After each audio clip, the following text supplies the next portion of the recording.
Paul, I was just saying to the viewers that you've been up all night because those air raid sirens didn't stop sounding until 5 o'clock in the morning local time for you.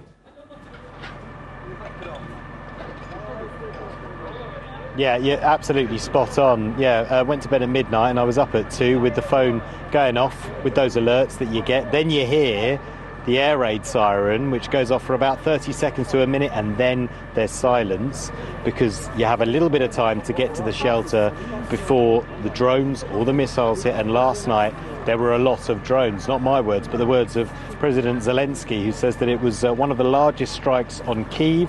Of course, Odessa, Dnipro and Chernihiv were also targeted. 315 drones in total across Ukraine, we're hearing. Most of them were intercepted. 7 missiles, all intercepted. 13 people injured across Ukraine, across Odessa and Kyiv. No one in Kyiv, as far as we know it, died in these attacks. A lot of them in this area. We spoke to a couple of people here who said they heard 20 drones, 20 Shahed drones intercepting these buildings, and look at the damage it's caused to this building alone. And we're at one end of the street. Just look at what these drones have done. Clearly that's not just one drone, that's a number of drones that have taken out most of that building. You can see the damage there and the glass on the floor and the charred, twisted metal remains of the gate that used to be there.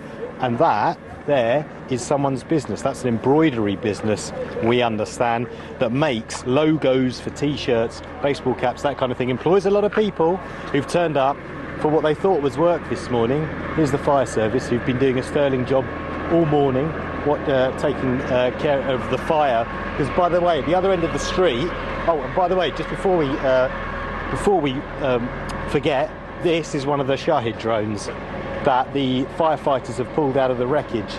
There you can see it. Looks pretty harmless at the moment, doesn't it? But these are what are causing so much misery in Ukraine. Iranian designed, made in Russia, and you can hear the whirring sound at night, by the way, when you're asleep. You hear it and you don't know where they're coming from, and then they strike.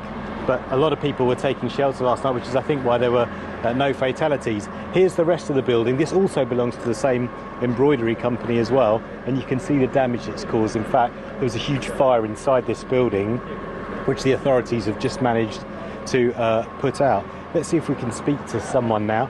Can we speak to you, Maria? Is that okay? Just very good. Maria, you work for the company in this building. This is really good. I'm manager of this company. It's Exo Group company. We made clothes. We embroider these clothes. We do interesting merch for our big company and small company. We work with advertising. So we leave this work because we love make good merch. For people. Merchandise. And you also you design clothes and logos as well for the Ukrainian military as well. Yep, we did patches for our soldiers. Yeah. Do you think that's maybe why the Russians have sent these drones? Possibly? Do you think that's why they may have targeted your company? I don't know. Maybe we did bad t-shirts.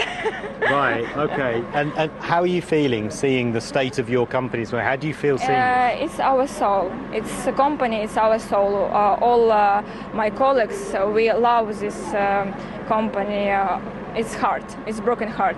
Yeah. And could you hear the drones last night at home? Could you hear the attacks in Kyiv? I was at home, but we work at night too, and our colleagues was on this at night. And they were in the office last night? Yeah, but she alive. It's okay. She alive.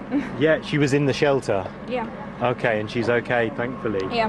Okay. I mean, how bad was last night for drones, for missiles?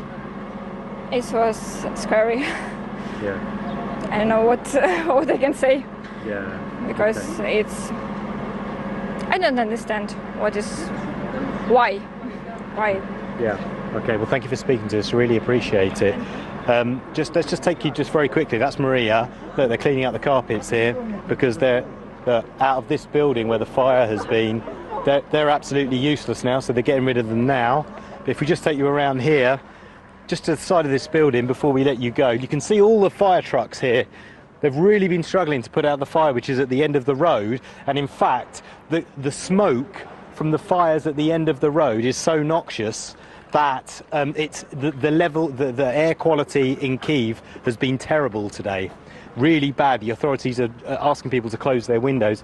And this is the fire on the other side of the building. You can see it's completely gutted out. There were flames here when we arrived at 9 o'clock this morning, but the fire services have done a really good job, and they're starting to pull out some of the wreckage now as the clean-up begins. But that's the current state of affairs at the moment. And just to give you what President Zelensky has said, and Adnan, he's not mincing his words. He's been quite subtle in his criticism of President Trump up until now, referring to him as someone that needs to do more, someone needs to put more pressure on Vladimir Putin. He said Russia's missile and Shahid attacks are louder than the efforts of the US and others in the world to force Russia to peace, the actions of others in the world who have called for diplomacy and an end to the war and whom Russia has ignored. So specifically sounding out the US to put more pressure on President Putin, either to come to the table in ceasefire negotiations or to introduce that sanctions bill in the Senate that the Senate it really wants to pass, but it needs, or it feels it needs, the green light from President Trump.